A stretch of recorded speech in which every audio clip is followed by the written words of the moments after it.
Yes, Etsy sellers. I hope you guys are well. I'm here with Alfie Nemeth, my friend, YouTuber, Etsy seller, mate. How you doing, brother? I'm good, AJ. I love the intro, man. Love the energy. Thanks for having me as well. No, it's great to have you, man. You know what? I've been planning to do this for a while, as you know. And always said we need to go and do a little sort of video on camera so we can actually maybe talk about something that's really relevant.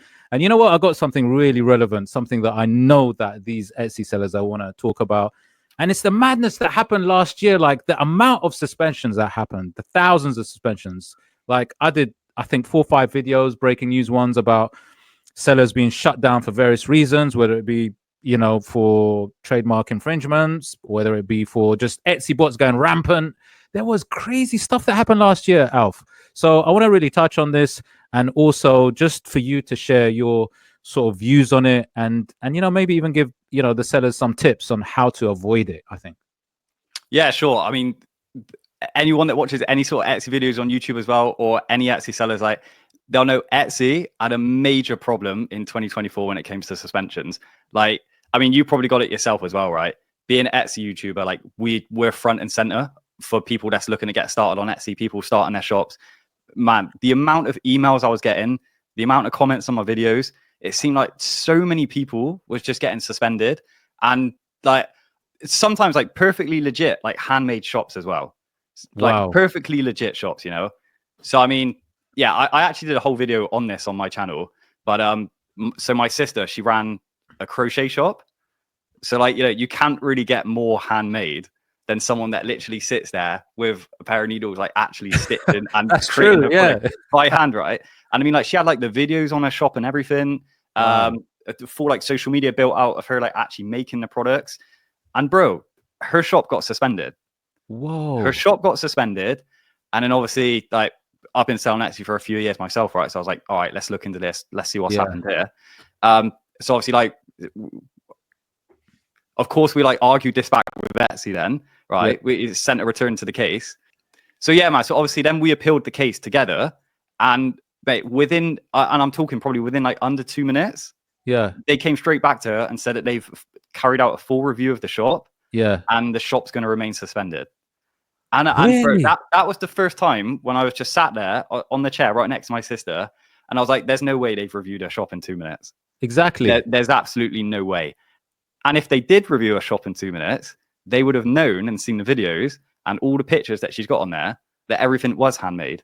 So, and that was at the start of last year. So, I mean, that was kind of the first taste I had of like, yeah, there's a real big problem on Etsy this year when it comes to suspensions. And so obviously, yeah, like, she was completely distraught. And we pretty much, obviously, I just helped her. We went pretty much straight back to the drawing board. Yeah. And, you know, this is why I think, like, we were chatting about this earlier as well, why it's so important to kind of have those backup options. Yeah. So for her, making a handmade crochet, okay, yeah, fine, we've just lost the Etsy shop. Yeah. But it actually worked out, you know, not even being that much of a bad thing for her, because it just allowed her to put more time and focus into growing her Instagram out.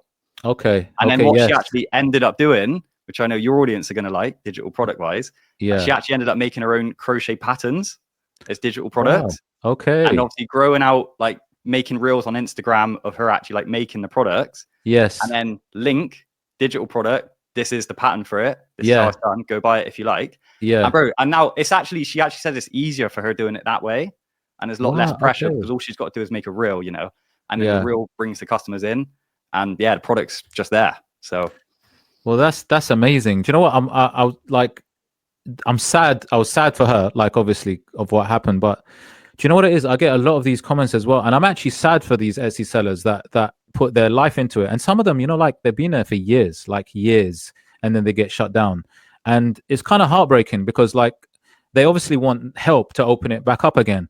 And obviously, I can give the advice on what to say in terms of appealing and things like that, you know, generally. But you can't necessarily do anything about it. You know, it's Etsy really at the end of the day.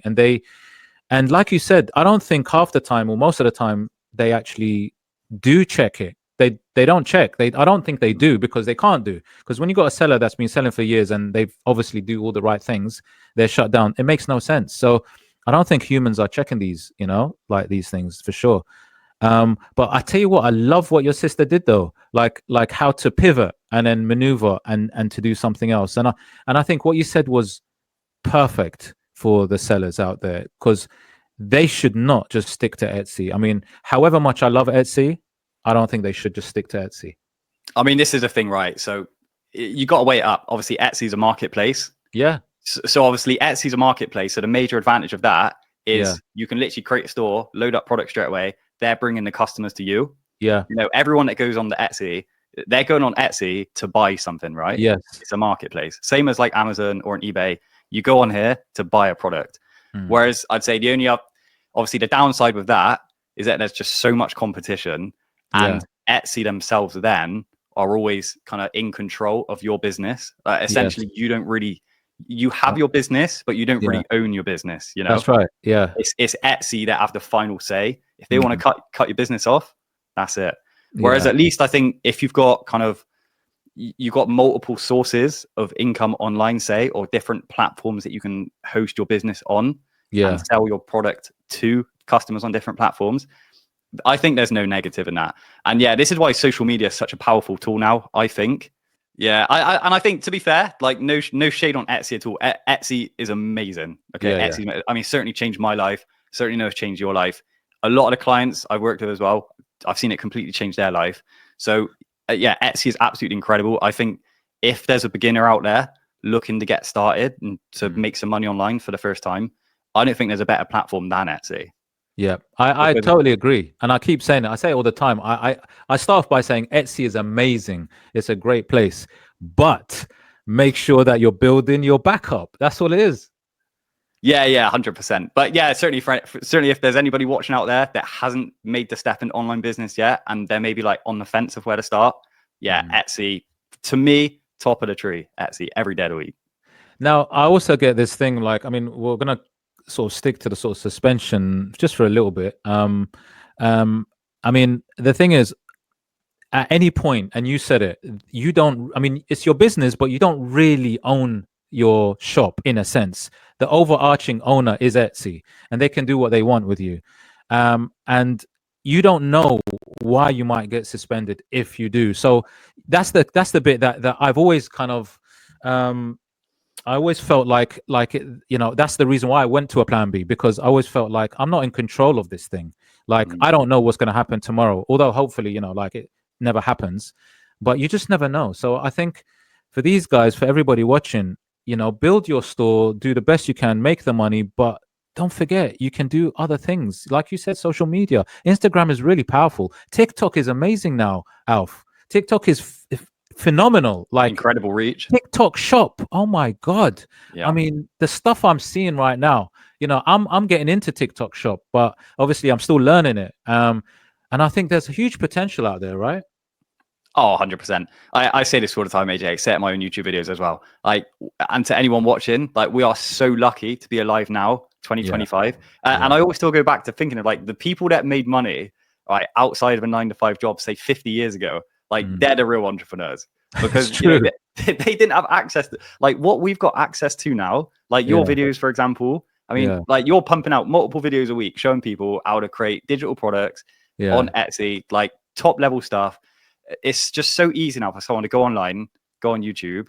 I mean, that's how I got started myself, right? Like, you're not born out of the womb knowing any of this stuff. Like, you go on YouTube and you go on YouTube and you learn it. I like that. Yeah, it's true. So, like, yeah. So, yeah, man, I think 2025 now is incredible. The opportunities that we've got, and not just on Etsy, multiple different platforms.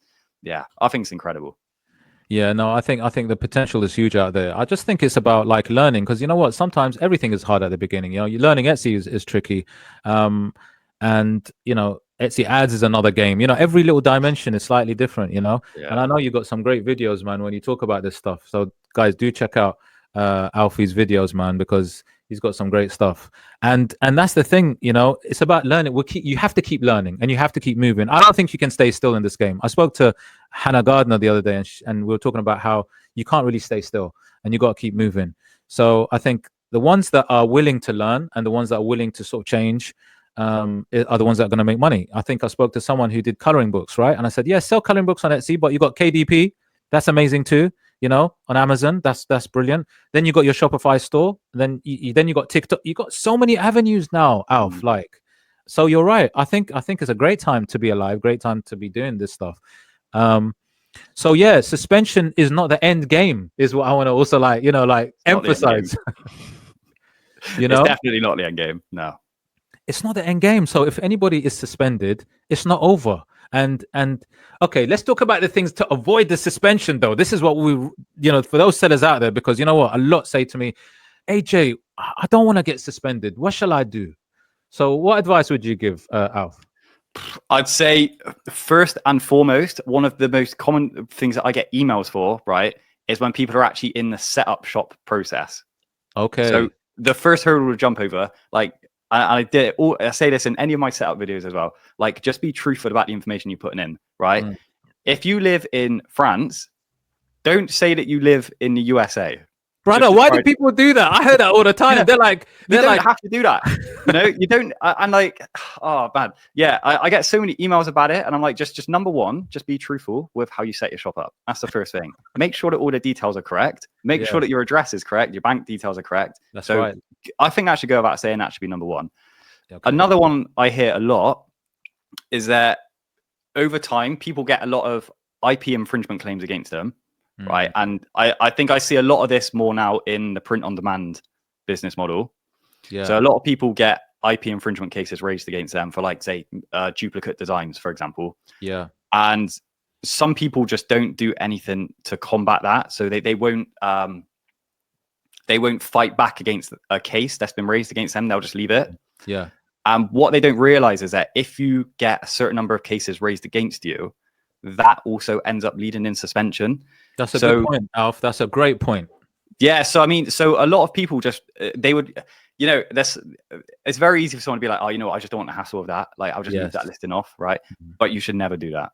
You should never do it. You know, unless you've decided to stick, like, Mickey Mouse's face on a mug or something, and you've labeled it like, I'm selling a Disney mug here, then, like, you should always fight back against it if you know that you haven't done anything wrong.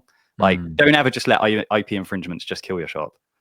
Yeah, I love that. Honestly, that's a really, really good point. I mean, you know, that one is gold right there, because you know what? People leave it, by the way. I hear it all the time. They don't do anything. And then next, you know, I got suspended. Well, yeah, because you didn't do anything about it, sort of thing. You know, you didn't fight back. You didn't sort of try and raise it. And what happens is then eventually they just get shut down. So yeah. Yeah. That's a good one. Yeah. And the obvious, obviously, don't use any designs. Don't use any designs that, you know, are trademarked or copyrighted. Some people don't know, by the way. I'm not talking about the usual ones like Mickey Mouse, Spider-Man, this, that, the other. It's like there are stuff out there, you know, the famous ones, the Taylor Swift quotes or the music lyrics or whatever it is, you know, stuff like that. And all of a sudden they get shut down. They're like, why am I shut down? It's funny. So I had a client which I started working with, right? And I'm sure he won't mind me sharing this, but when he first came to me, he had a print-on-demand clothing store. I won't say the name of his shop or his personal name, but yeah, a print-on-demand clothing store. Yeah. And all of his designs, like Taylor Swift. Really?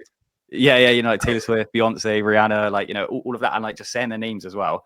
And I'm like, man, like, you know, I'd love to work with you because, like, you seem like really switched on, like, seem to like have a good grasp and it, proper motivated, but like, there's no way I can work with you, man, because I know what's gonna happen. Like, we could build your shop up to, say, like a proper decent level, 5 figures a month. It's always gonna end up getting shut down. It's like so unsustainable. So yeah, I said, so we did obviously start working together, totally stripped back all of those items, by the way, took them all out of the shop, and pretty much just started from a blank canvas. But yeah, I there's a lot of people out there that just don't know, because I mean, but really, do they not know? Like, no, seriously, I think a lot of people don't know. And you know what? I'm not to judge, because I think back to when I was first starting an online business as well. Yeah. And I'm like, I could have seen myself doing that. Like, how would I have known? Like, I guess. Would I have gone out my way to check what I can legally sell, what I can't sell, how I can market things, how I can't market things? Like when I was younger and getting started on online business, would I have checked that? Like, I probably, if I'm being honest with myself, probably wouldn't, to be honest. So yeah. And it's a quick way to get a lot of views and sales, to be honest. 100%. But the thing is, I think you're right, because when you go on an Etsy platform, I mean, whether it be pod or whether it be digital products, like Christmas time, all I see is just bare Grinch Santas, like Grinch everywhere. Like, Yeah. so I wouldn't blame people for looking and thinking, oh, it must be okay. Do you know what I mean? It must be okay because they're all still on there. I mean, to be honest, the Etsy platform should do a better job of taking down these listings quicker. Well, as well. especially when they're taking down bloody handmade like crochet items. This is what I'm saying. The originals, the real ones, the ones that Yeah. are actually doing the right things, they're taking the right ones down and leaving the wrong ones up there. This is the mad bit. But no, 100%. I think you're right. You know, you got all these Mickey Mouse, Spider-Man ones. They're all still there, and they're making money, by the way. And it's like, I don't know what's going on. They're still up there. So I think those are great tips. And you're right. You know, when people are in the Etsy, they're not sure and they don't know what's going on. I think there should be some kind of intro video or something maybe for Etsy seller for newbies. I mean, obviously they've got the policies laid out. And you got to do a bit of digging to find the policies, right? Because I mean, again, I've worked with clients that are like, oh, what the policy? Where did you get that information from? I'm like, well, it's just the Etsy policies, right? But it's like, I even the policies, if you really look into how they're worded, there's a lot of room for like misinterpretation. It's grey, isn't it? It's not black and white. It's a very grey area. Yeah, it's a very grey area. So it's one common thing I hear as well is a lot of people say, like you mentioned the word drop shipping, right? Like you mentioned the word drop shipping in any Etsy community and like your acts from the community. However, like no Etsy says like drop shipping, but in line with Etsy's policies, you can actually sell items that are produced by a third party under certain conditions, you know? So that's something that a lot of people like don't know as well. Yeah, so they're kind of angry with the drop shippers, but it's Etsy that's allowed it, really, basically. Yeah, there is some avenues that you are legitimately allowed to do on Etsy that would fall under the, as you say, traditional drop shipping model. Yeah, and that's actually I've actually got a video coming out on my channel. Have you? The next week about just comparing the different Etsy business models. Nice. So you know, you start like digital products, print on demand, drop shipping, and obviously 3PL as well, which I've done a lot myself. I've been like really diving deep into it on when it comes to the drop shipping front as well, of exactly what is allowed, what isn't allowed. So sorry mate, that's gone completely off tangent. No, but that's good though, because people need to know as well. Like I said, you know, some people don't know like what you're allowed to sell and how to sell on Etsy. And I'm telling you, even sometimes seasoned sellers, they're not sure, you know, because no one really sits down and actually reads the policies every little, you know, looks through it fully until maybe someone like me or you talks about a certain aspect of it with the policies, you know. There's a lot to dive into, to be fair. And sometimes even me, when I look at the policies, and that's why when I do my breaking news sometimes is because something's come up, then I go and read the policy and the policy's changed. So the policies change like as well. That's the other issue. So I don't blame newbies and seasoned sellers at all, because especially 2024, Alf, right? A lot of changes happened, and you know, gift mode, and I won't go into that. I think suspensions. This topic is enough for today, but yeah, we got a lot to dive into, to be sure. Oh, let's make it a regular thing, man. Yeah, man, definitely, man. We need to, because there's a lot to talk about. But those tips are great, though, Alf. Like, those are great. I mean, you know, the one that you said, the first one, I hear that all the time, but I'm like, come on, man, you can't be putting down California when you're living in like. I mean, unfortunately, AJ, as well, unfortunately, there is some countries that you just can't sell on Etsy, right? And it tends to be a lot of people from those countries that I guess I know reach out to me. I'm sure you've had a lot reach out to you as well. I have, and it is unfortunate that Etsy, unfortunately, isn't worldwide. But you know, hopefully it will be in the future, because like I keep saying, it is an incredible platform. Yeah, it's true. I do get a lot of people reaching out from countries that Etsy doesn't sort of, you know, has restricted in a sense, but hopefully in the future they do open up, because I mean, it's good for the platform, I guess, as well. But who knows? We'll see. But I think we'll leave it there, Al, for this one. Yeah, it's a pleasure, AJ. Sorry. Maybe we just we could just chat all day to each other, just like waffling on. No, to be fair, I don't even know how long. I don't know how long we've been chatting for, but it felt like for a couple of minutes, but I'm sure it's been a good 15, 20. But yeah, I've enjoyed it, man. It's been excellent. Yeah, same. And you know what? I certainly hope that like your viewers out there can, if they at least take away one thing, then that's a positive. No, 100%, man. The tips that you shared, especially about how to avoid suspension, I thought those are really, really important and valid. And also, like you said, you know, just keeping up to date with policies, and for everybody just to understand, like, there are changes. So just have a look at the policies. It can be quite boring, and it's, you know, not the kind of easiest read, but you know, we got to keep up just to avoid any issues with your stores. But I think ultimately our main message was have your plan B. Got to have a plan B. Got to have a plan B. And also, I just want to say as well, I know that we're recording this in January, so Q1, and I know for a fact that there's a lot of Etsy sellers out there that's going to be really struggling through this Q1, especially the first year sellers going through like a mega Q4, dropping down to the Q1 dip. So if there is anybody in your audience out there like experience that, I just want to say like now's the time, if anything, to like increase the amount of listings you're putting in your store, like increase your output, because it's when so many other sellers are falling away. So you can take those you can rank for those spots. So yeah, I just want to like, if there's a message to leave with, I think there's a good time to say that. That's a perfect message, Alf. Honestly, that's the perfect one, because you know I talk about listings and increasing all the time, but especially now, especially at this time with that dip, that's a perfect opportunity. It's the time. You're not doing it when you're super busy and all the items are flying off the shelf in Q4, are you? Q1 is the time to put the work in. Yeah. Love that. Love that. See, this is what I'm saying. I told you lot. Alfie's got the nuggets. It's not just me, you know. Oh man, much love. Anyway, listen, Alf, we'll touch base. We're gonna do it regular, yeah? Yeah, bro, I'm keen. Get me involved. Okay. Guys, do check him out, man. I'll tell you what, his editing is on point and he's got nuggets all day long. Not me, my editor, not me. I just sit down and just chat a load of waffle to the camera. He sorts it all out. Nah, bro, you're too humble. But listen, guys, I'll see you on the next one. Alf, take care, and I'll see you soon. Pleasure having me, AJ. Thank you. See you later.